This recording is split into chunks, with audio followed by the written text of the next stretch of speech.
everyone. Today we're going to discuss about the longevity tech and startup. We have our world famous speakers, Mr. Giri, Mr. Robin Daldi, and Mr. Dimitros. Am I right? Yeah. So, Mr. Giri, we will discuss about this longevity and tech startups. So, what's your thought about this longevity technology and startup? Good day, everyone. It's an honor to join this distinguished panel to discuss longevity, technology, and innovation. And I would like to say that today I will be sharing brief situation from the Czech Republic regarding health, longevity, and emerging tech landscape. Okay. Do you want to add any points or anything? Yes, the Czech Republic is in Europe, as you know, experiencing aging population. So this life expectancy has steadily increased over past decades, and citizens now living longer than ever before. And however, longevity is not just about years lived, but about the quality of those years. So this is what I would like to talk about today, later. Thank you. Professor Robin Dalli, what you want to discuss about longevity technology and the startup ecosystem?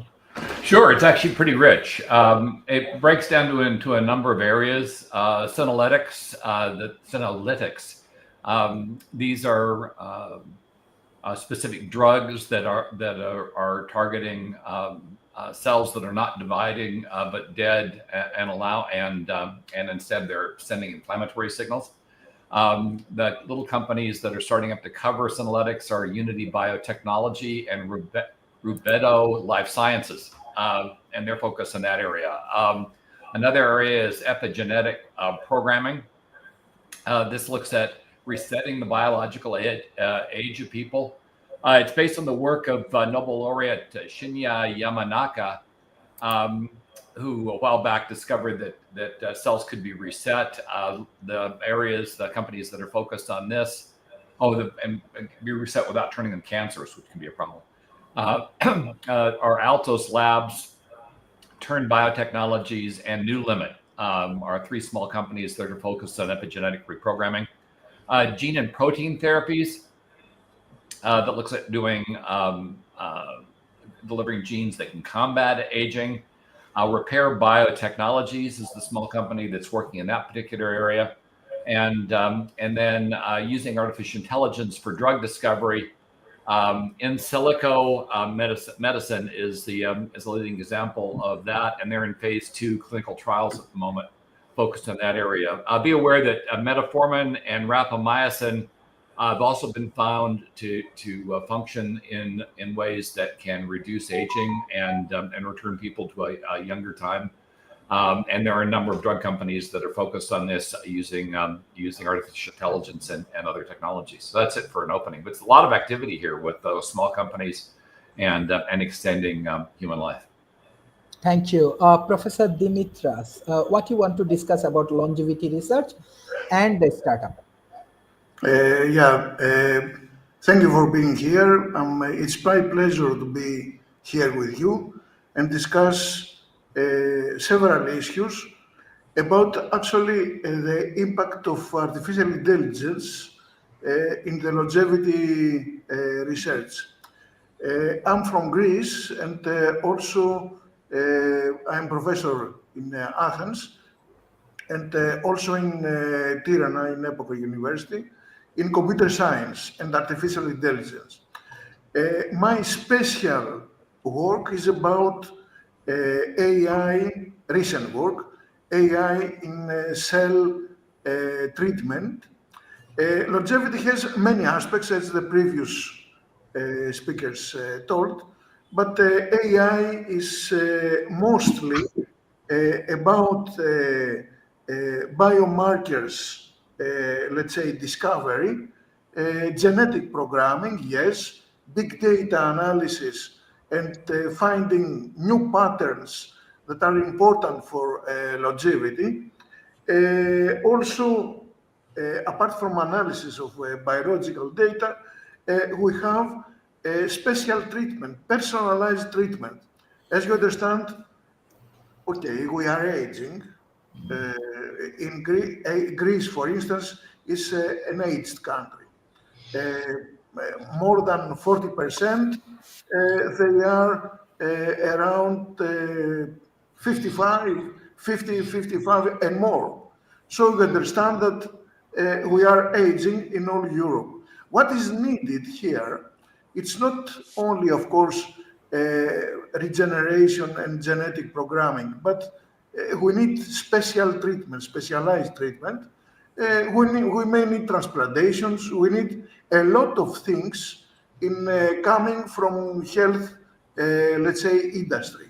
And specialized treatments is now a big issue for all startups in Europe in order to facilitate this process of specialized treatment.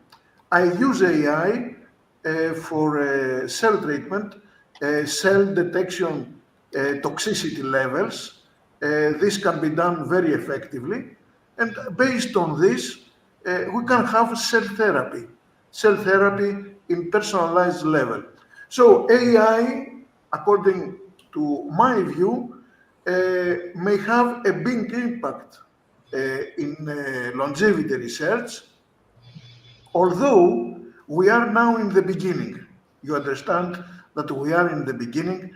We have very few startups using completely AI. The majority are startups for biotechnology. And of course, this is the most important, let's say, factor in this research. Biotechnology offers the tools and research in order to understand new practices in longevity. But AI can facilitate. This is my point of view. Thank you.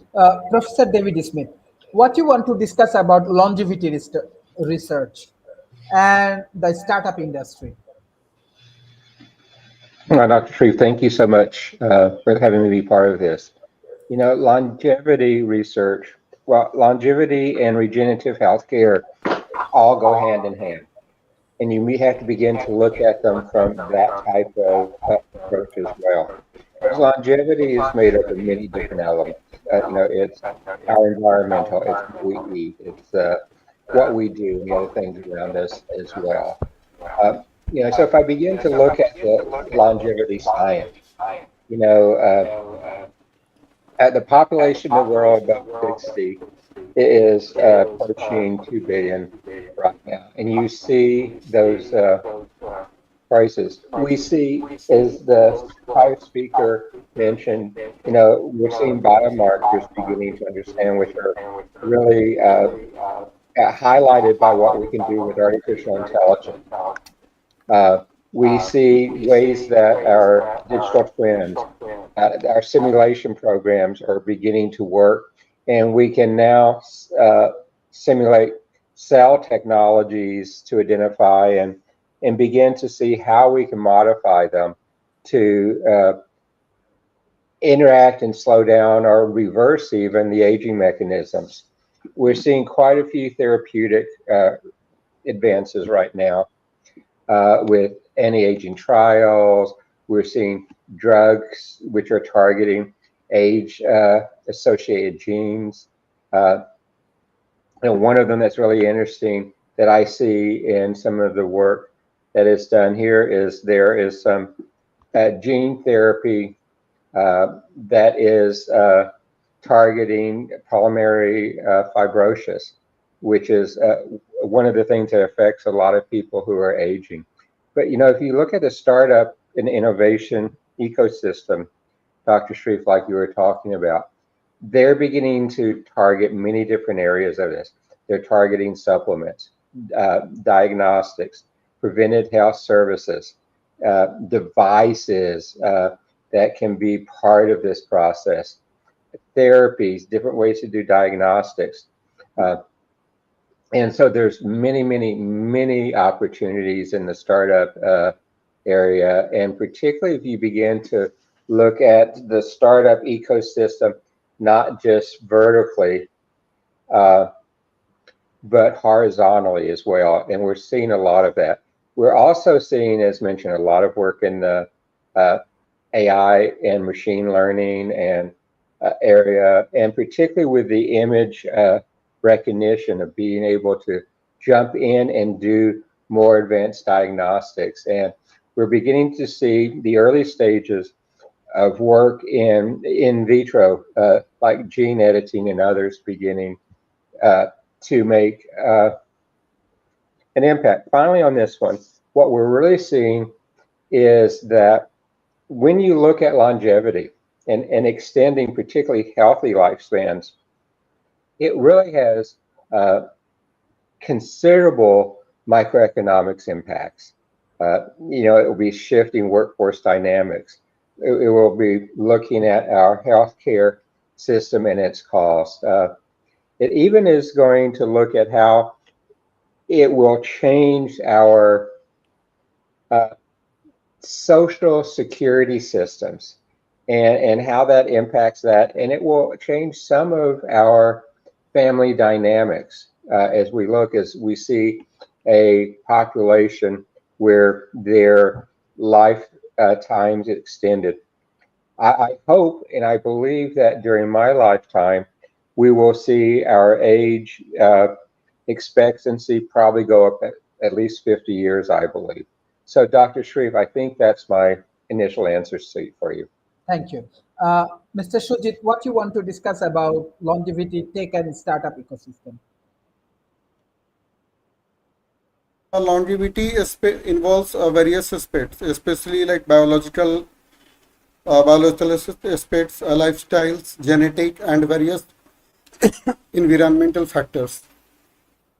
So if we consider all the parameters, there are lots of there are many longevity startups already focusing on the various factors. For example, I would consider one of the prominent startups called Taft Afro Longevity, who are based in South Africa. One of the main aspect of the Afro Longevity is working on is about the food and the affordable health care. See, one of the major concern we have across the longevity circle or across the industries about healthcare industries about the availability of the quality food, the kind of oil, the kind of fats, the kind of cooking oil available in the market. So currently all the startups are working on all these parameters and how they are going to affect the various areas. So I'm not sure how we are going to consider innovation and the startups through various methods.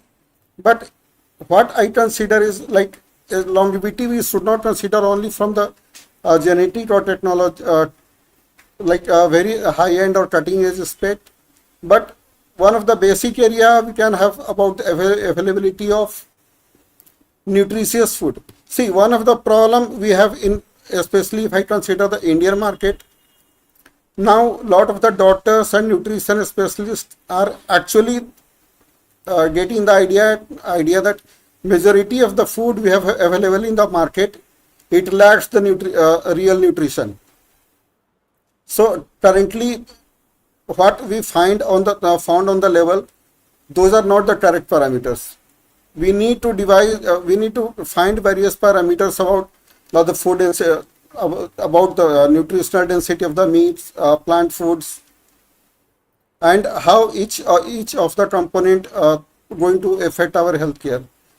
Few years back, like veganism had started like a very big revolution into the Indian market, but certainly since there are lots of researches already going on into India, and since we have a very well documented Ayurvedic medicine system, and we have a very well documented research methodology on the nutritional and health aspect of the meat of all the animals. So currently people are getting evaluated, and probably they have started evaluating meat and various food from the nutritional and health nutritional density and overall health perspective. So there are various startups in India and Africa working actually on this particular point of view. So especially these startups are going to play a very important role in the future. Thank you. Thank you.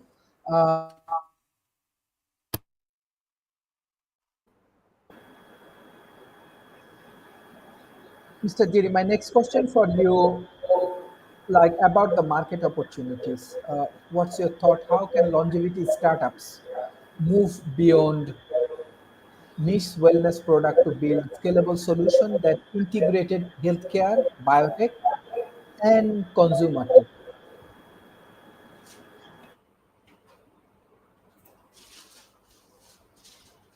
Yes, I'm muted. I can see it. Thank you. Before I answer this question, would it be okay, Sharif, if you tell your opinion on longevity in Bangladesh? Would it be okay if you share with us also your ideas and opinions? Okay. From Bangladesh, I just want to share, I am trying to introducing this longevity research in Bangladesh in between my communities. It's a very intermediary level. We are not in advanced countries and communities for doing research and innovations. So my World Talent Economic Forum, definitely with this podcast, with our research projects and all of the things we are introducing longevity research in Bangladesh.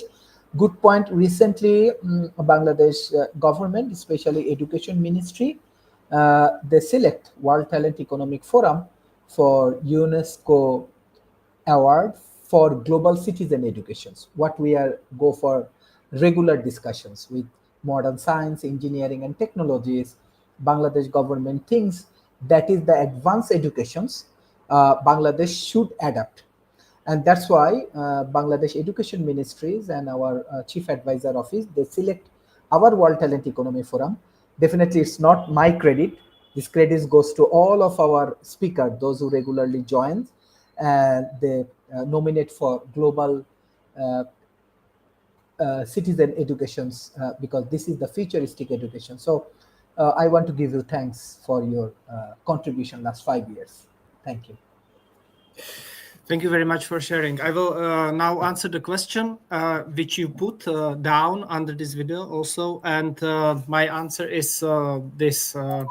The chronic diseases, particularly cardiovascular condition, diabetes, and lifestyle-related illnesses, there are challenges that are actively addressing through public health initiatives and private sector's innovation. And from the Czech Republic point of view, the technology startups, there is a great ecosystem here focused on healthcare, biotech, digital health solutions. Innovative companies are leveraging AI, data analytics, and telemedicine to improve preventive care, early diagnostics, and personalized treatments.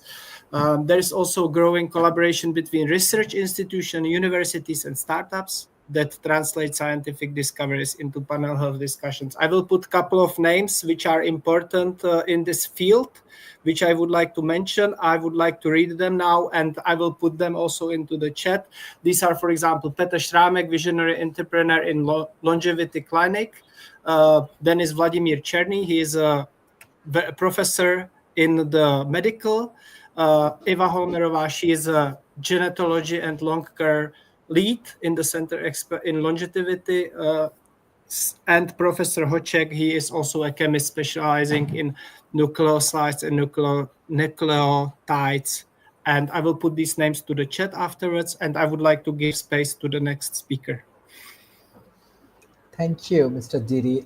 Professor Rob, what's your thought about how can longevity startup move beyond niche wellness product to build scalable solution that integrate healthcare, biotech, and the consumer tech?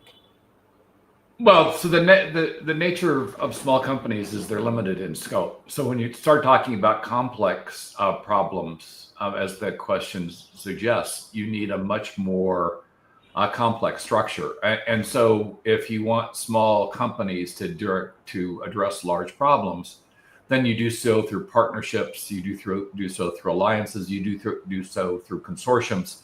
And you address them collectively, because a small company is not going to be able to have the breadth or the level of funding necessary to address these bigger issues. In addition, one of the big problems we've got in terms of solving longevity or extending human life is most of the funding that's out there is focused on age-related diseases, of sicknesses, and aging is not categorized as a sickness. It's a natural life progression, and even more troubling, of course, is governments that provide a lot of the funding really don't want us to extend life at the moment to any great extent, because folks retire when they retire, and a lot of the retirement ages are locked in and immutable. So then what you do is you get a bunch of folks that are on retirement that are growing larger and larger, and the folks that are earning the money and working by comparison get smaller and smaller as a percentage. And so the folks that are working are having to carry an increasing burden of the folks that aren't working, whose lives have been extended. So part of making this successful is for governments to wrap their heads around this and maybe programmatically put in place a procedure whereby retirement ages can be extended as longevity is improved. Thus, the adverse economic impact is avoided, and governments can get behind extending life. And so the way the funding is currently, it's actually better to focus on age-related diseases because the funding is available for that, than it is to focus on general longevity. You know, it's interesting to note a lot of money for general longevity is coming out of relatively rich people donating money to these programs because they want to live longer. But the government support is nowhere near as great as it is for other areas, and fixing that would go a long way towards getting funding focused on general longevity and extending the lifetimes of all of us. Thank you, Mr. Dimitras. My next question: what mechanisms should the startup adopt to balance scientific rigors with the investor expectation in a sector prone to bold promise and long research timelines?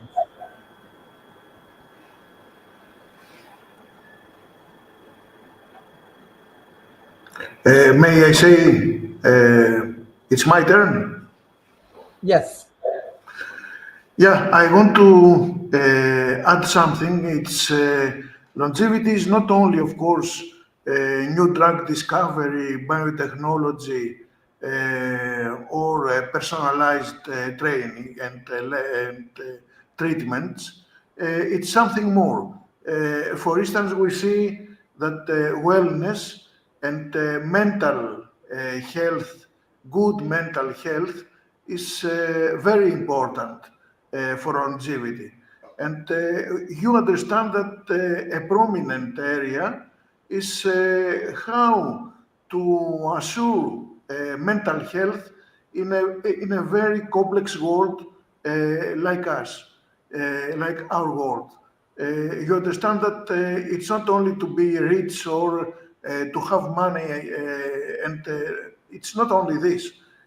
Mental health is something much more than this. And you see, OpenAI, for instance, uses GPT transformers as digital assistants for people to use and make discussions, have a digital friend, and so on. But you see also the impact. Now, I think 3 days ago, a 16 years old boy committed the suicide discussing with ChatGPT 5. And the rest is in courts against OpenAI by his parents. So we are talking about a very complex issue because humans are very complex organizations, and it's not only one part or the other. So we should take into account many factors. Many areas are open for such startups. How they can secure funding. In Greece, for instance, we have the Blue Longevity Clinic. It's an example, only a case study. Blue Longevity Clinic applies longevity drugs, longevity practices, specialized practices for the ones who want to have care with these aspects. How they get funding? They are investors, and now we know there are many investors in the world trying this longevity area for investing and for startups. So they spend money and they invest money in such endeavors, such enterprises like the Blue Longevity Clinic. We have other startups like Symbiosis, which is a project for, it's an ecosystem for helping startups in longevity to grow up. It's funded by the state, but also by EU projects. So you understand, there are mechanisms. There is no one that can have the money to fund, let's say, at large, such startups. But there are funds here and there. EU offers the possibilities for some funds through Horizon projects. The market is open in good practices. There is market. As I told you, this project is a successful project in Greece, the Blue Longevity Clinic, because really there is now market from aged people who want not only, let's say, treatment in hospitals, but they want something more with paramedicine, with medicine, with mental health, help, etc., in order to have some more years, but good years. This is the issue. So the market exists. Funding exists, although at the moment is limited. We know this for sure. But opportunities for sure exist in all countries. In Greece, of course, I can't tell from my, because I'm living in Greece, I know the possibilities. They are very limited at the moment. We have only 3 startups that are trying longevity projects. Good startups, but only 3. The ecosystem is very small. But I believe we are in the beginning. This is my view. But in Europe too, I think we are in the beginning. And what is the important in order to have scaling of such enterprises is that there should be an integral, let's say, enterprise between universities, research centers, and startups. There should be an ecosystem. There is no only a startup that can do alone. There should be an ecosystem of research centers, universities, and startups join the effort. Otherwise, we cannot produce the products that the market really wants. Thank you. Professor David Smith, what your response on these questions? What mechanism should the startup adapt to balance scientific rigor with investor expectations in a sector prone to bold promise and the long research timeline? I believe very strongly with what was just said as you begin to look at ways to collaborate, ways to build an ecosystem. I know, for example, he was talking, Dimitris was talking about Greece. There's a Greek government organization called Enterprise Greece that is beginning to look at how to set up an ecosystem, how to set up a framework to advance innovation across the country of Greece. And we're looking at some places where some of the frameworks that might be used around smart cities and other things like that could be extended into this type of research. And many of the folks who have listened to your programs, me in the past, Dr. Sharif, understand I talk about the Technopolis. And Demetrius talked about elements of that, but the Technopolis involves the government sector, involves the commercial sector, both small and large companies. It involves academia, and it involves citizens. And particularly when it comes to things like longevity, it's very, very important to involve all the pillars of the Technopolis because of what the impacts are as more of this research becomes actionable and deployable so that it can be used across the globe. So I very much support what I said. But, you know, there's really some mechanisms that have to come in place of it. First of all, as have been said by Rob and Demetrius and others, this is something where collaboration, where group intelligence must be imposed. Because particularly in longevity research, this sector has long research timelines. And if you look back going in history, there have been bold projections that haven't been upheld. So it's one that there's skepticism, but a lot of great promise going forward. So you need to look at how to do it. You know, how can you define clinical milestones in this area?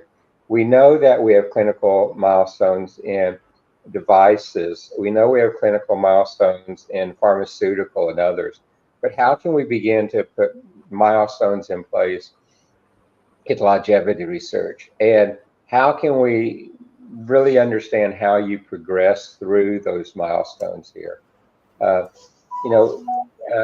This area, we really need to invest more in ways to validate these practices more rigorously. You know, how do we do the studies? How do we do more robust biomarker analysis? How do we begin to build credibility, and are there adequate regulatory frameworks in place to handle this as we go forward? Because there is just really total ambiguity in aging regulations and how to begin to do that as you go forward. You know, you need to look in Europe at the EMA or here at the FDA to begin to see what they have that applies in it. It's going to be a multidisciplinary design approach on this one. So particularly, Dr. Sharif, as you look at startups, it's going to be a non-traditional startup that is very narrowly focused. It's going to be more of a multidisciplinary.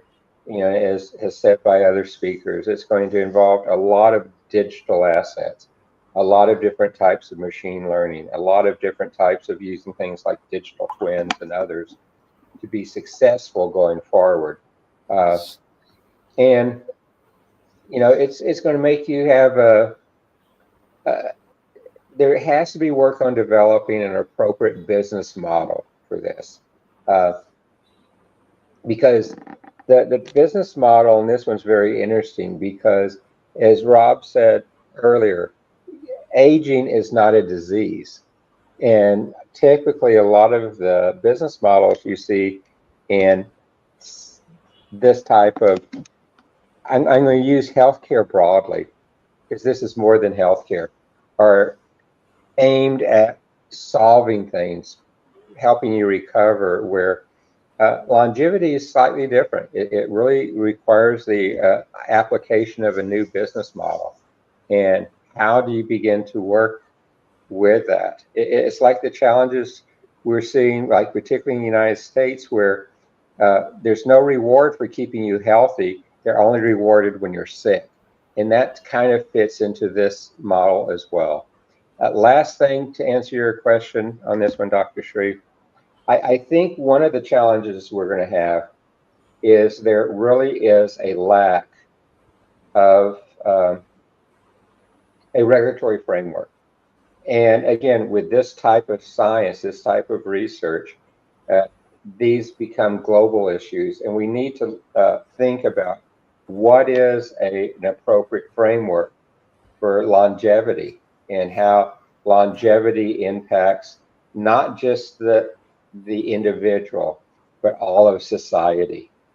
And that impact on the all of society is going to be a key factor on this going forward as well, Dr. Sharif. So thank you. Thank you. Mr. Shujit, what's your thoughts on this question?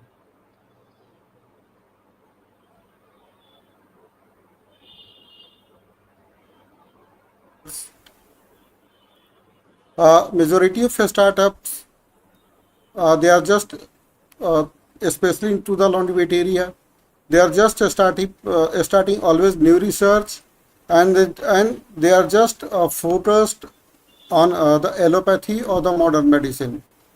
In India, we are continuously getting research results from through like hundreds of cancer patients, chronic kidney disease patient, CKD patients. They are getting reverted their diseases. Especially, we have one organization called Mood Forest. They are working using the forest module to revert diabetes and hypertension through fasting. So, and they are always showing the well documented proof, and they are working simultaneously with Stanford University to document their research. See, all these, whenever these longevity startups start their operations, they should focus on all the organizations who are already focused on these areas. We have the result, but there is a lack of lack of documentation.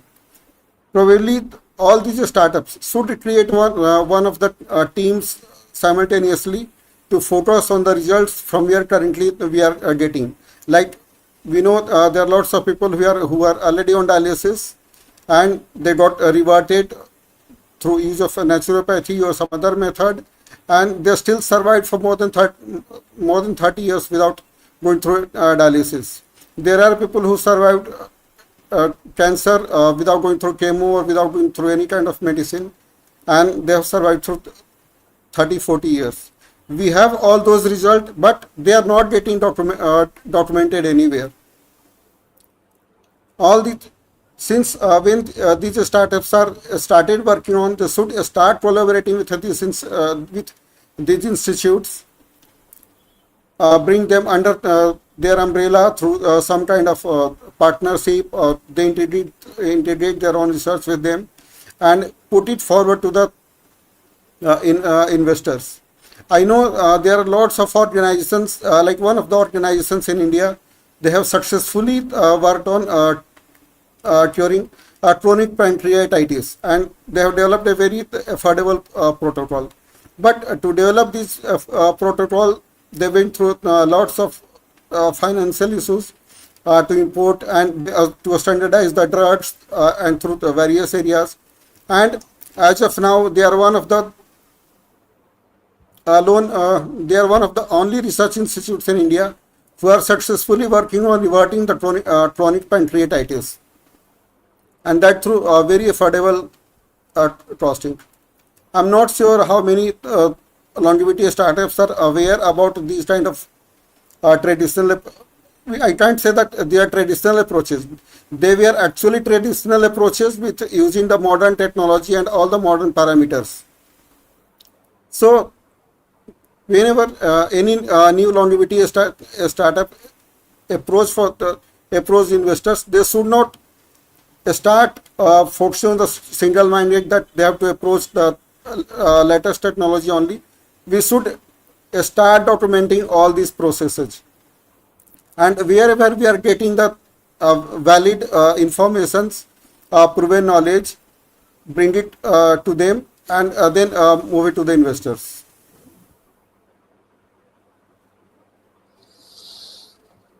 Thank you. My next question is to Jiri. how can longevity tech ensure equitable access to life expanding treatment and avoid creating a longevity divide between rich and poor? Thank you for the question. I will try to answer. First of all, let's look at some key points about longevity. Lifespan is total years lived, and health span lived in a good health, free of chronic disease and disability. Longevity research often focuses on increasing health span, not just lifespan. So I would like to stress that out.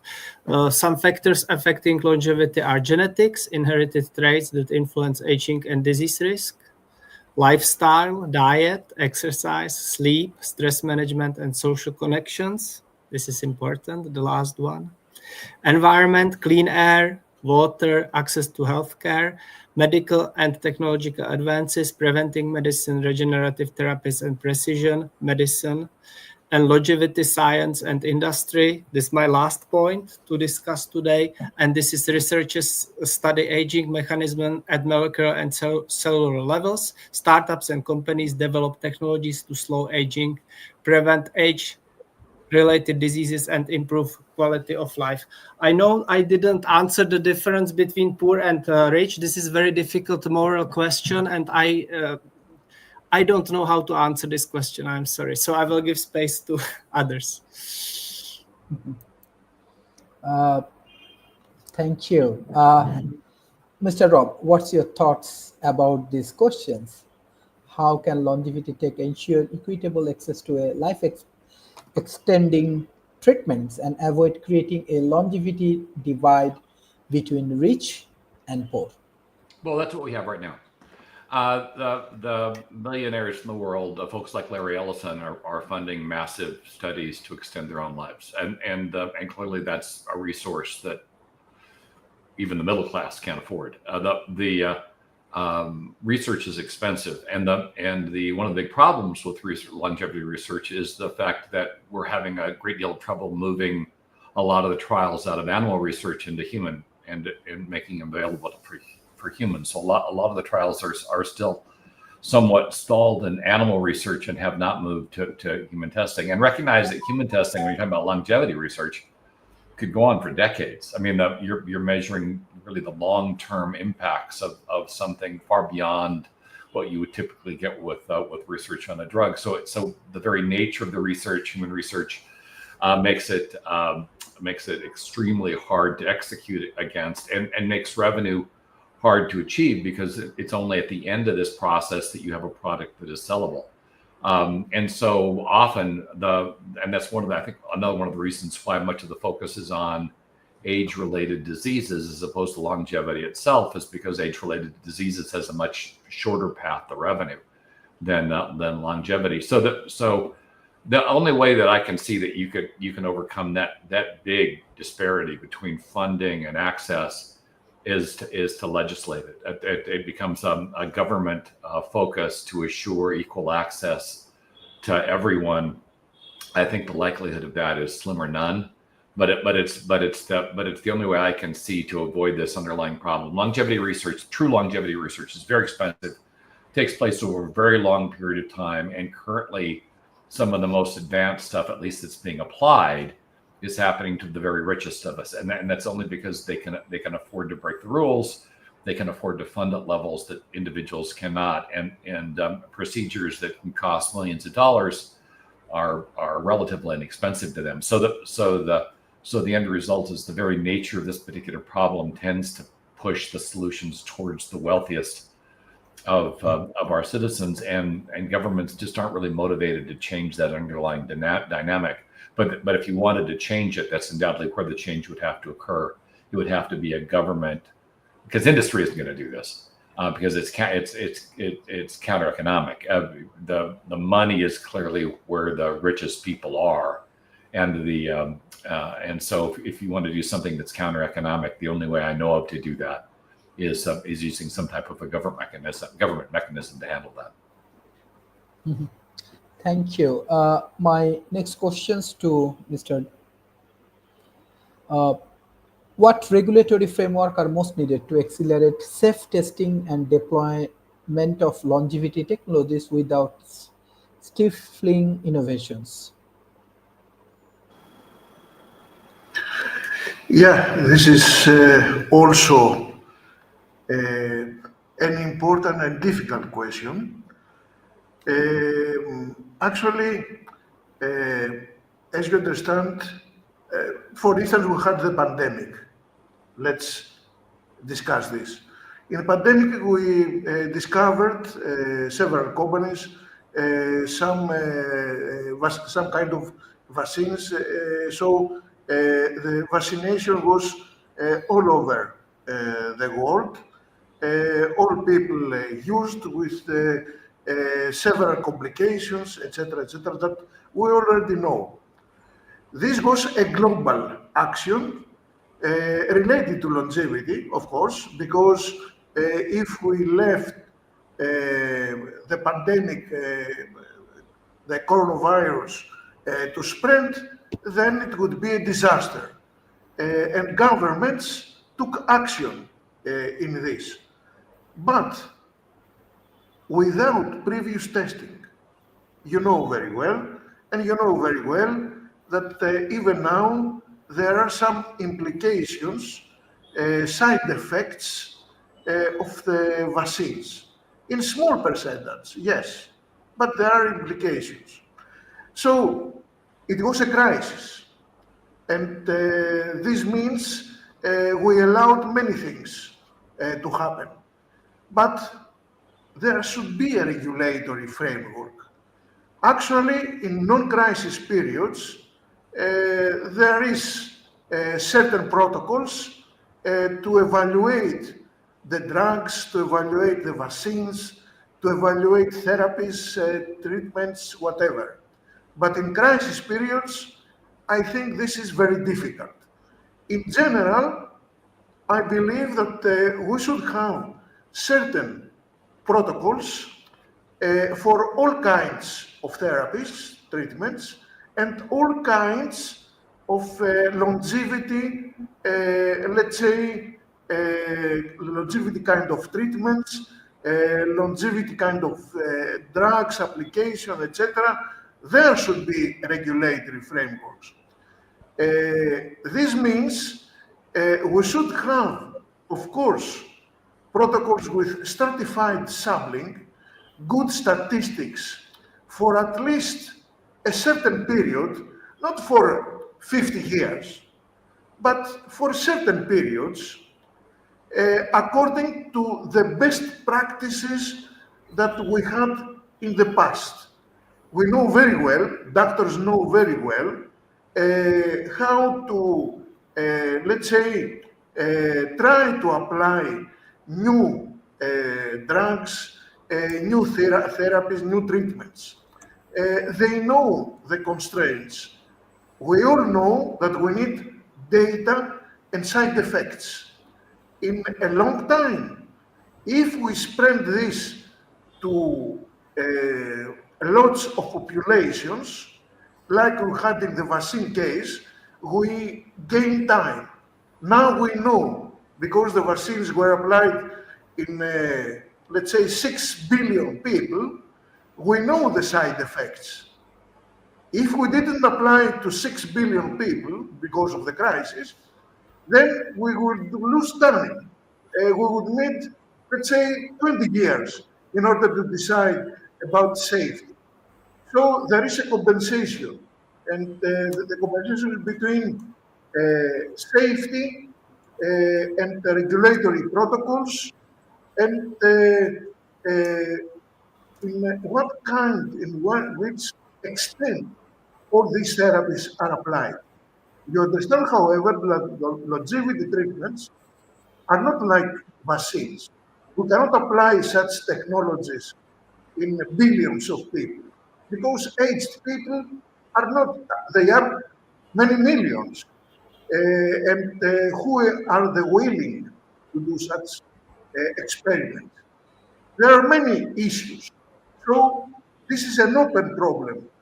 How to make proper protocols for longevity like treatment. The other factor is, of course, innovation.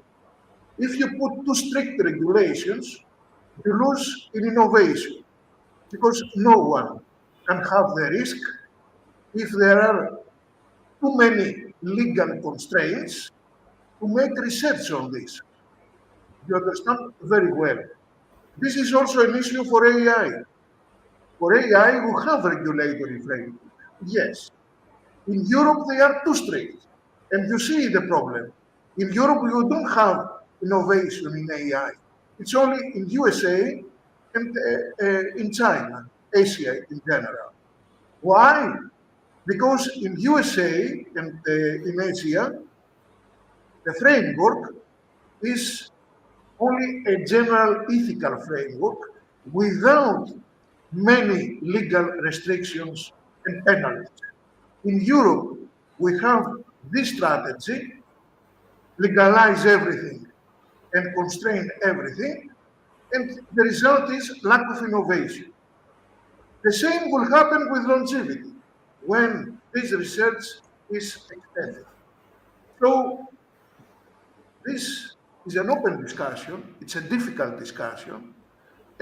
We should have many involved in this, lawyers and legal, let's say, researchers, policymakers, together with scientists, together with the startups. Otherwise, we are lost.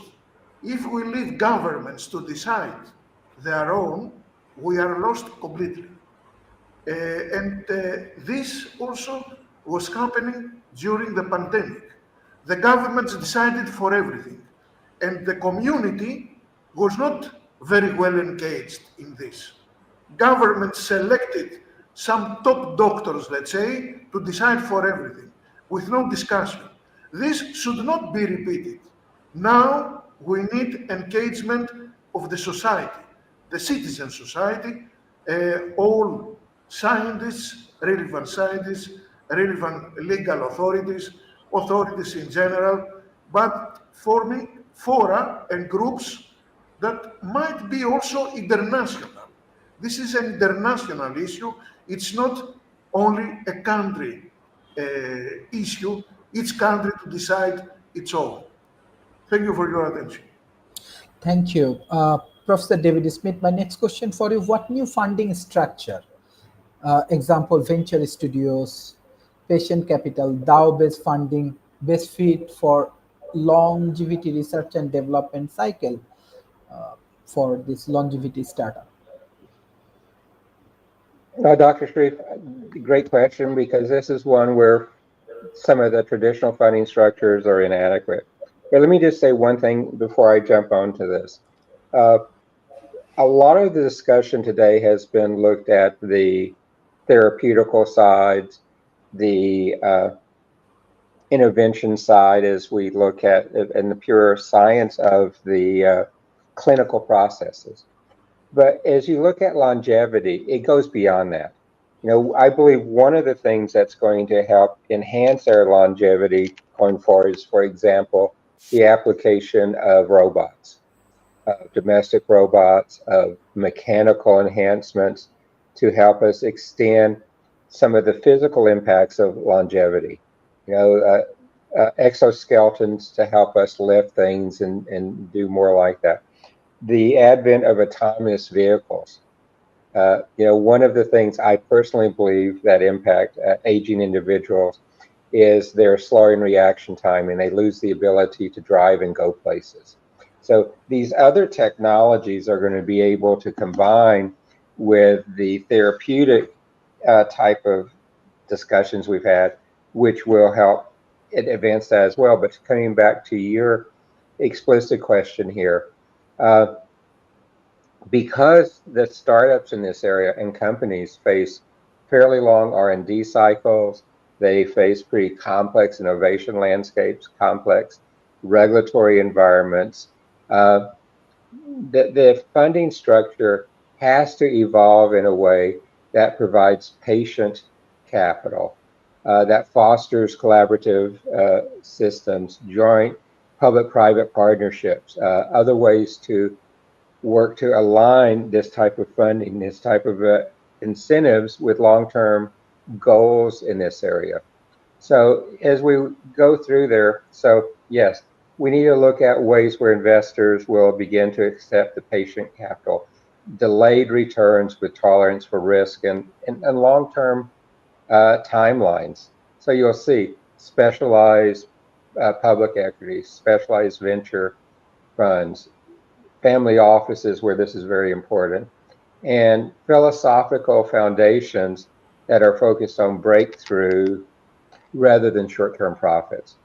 You're going to see the growth in this area of, let me call them studios, venture studios, incubators, accelerators, consortia of all different types that will provide not only capital, but operational support, research partnerships, shared infrastructure.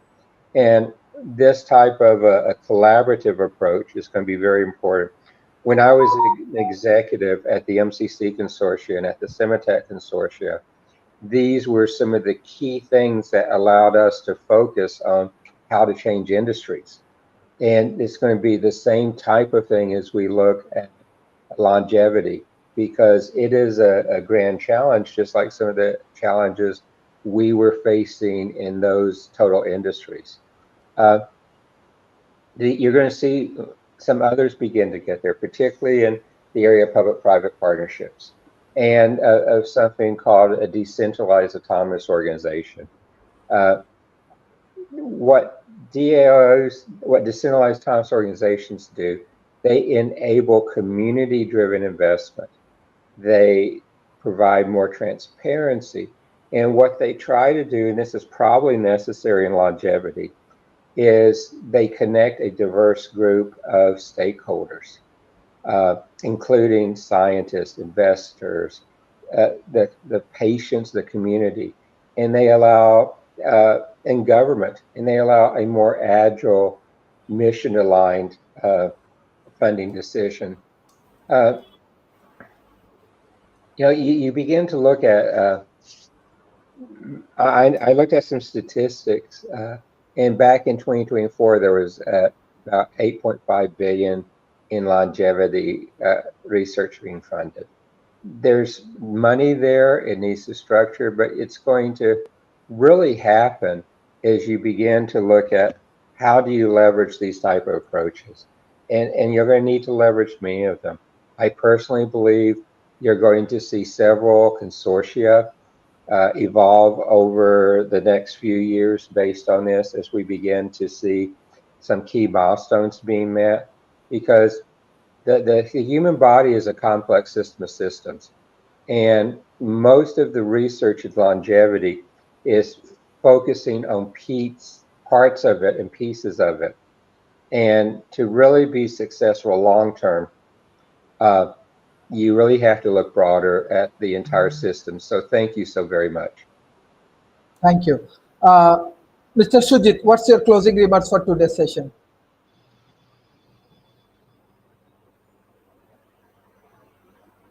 I will be very brief. I thank you for being part of this great discussion. I'm honored to be with you here, and wish you a nice evening. Bye-bye.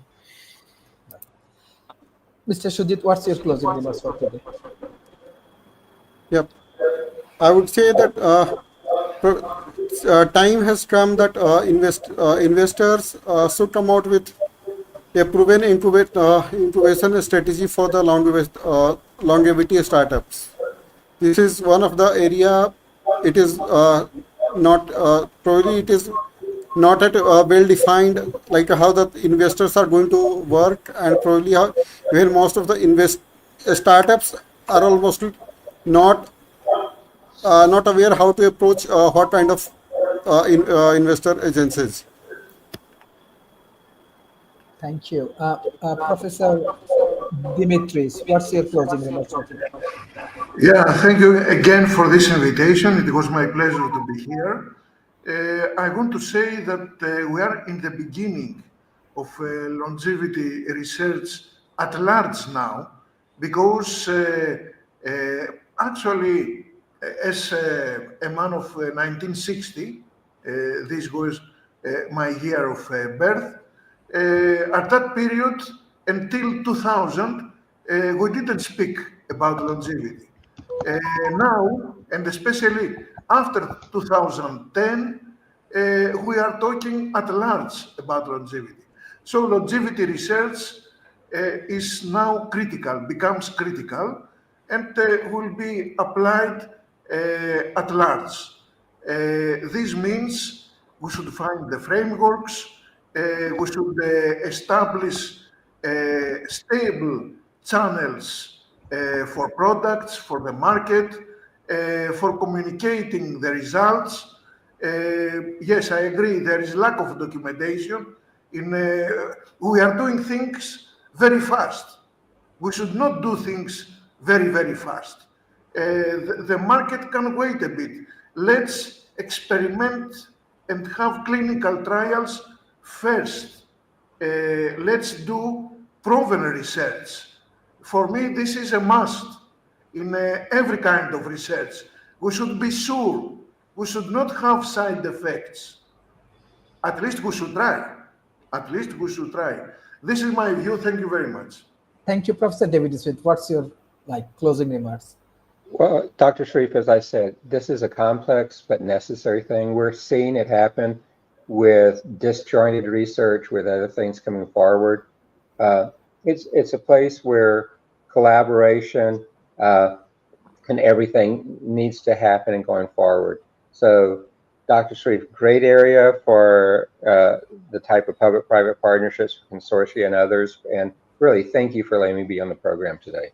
Thank you, everyone. I request all of our audience, please share our content as much as possible. Thank you. Bye-bye and take care.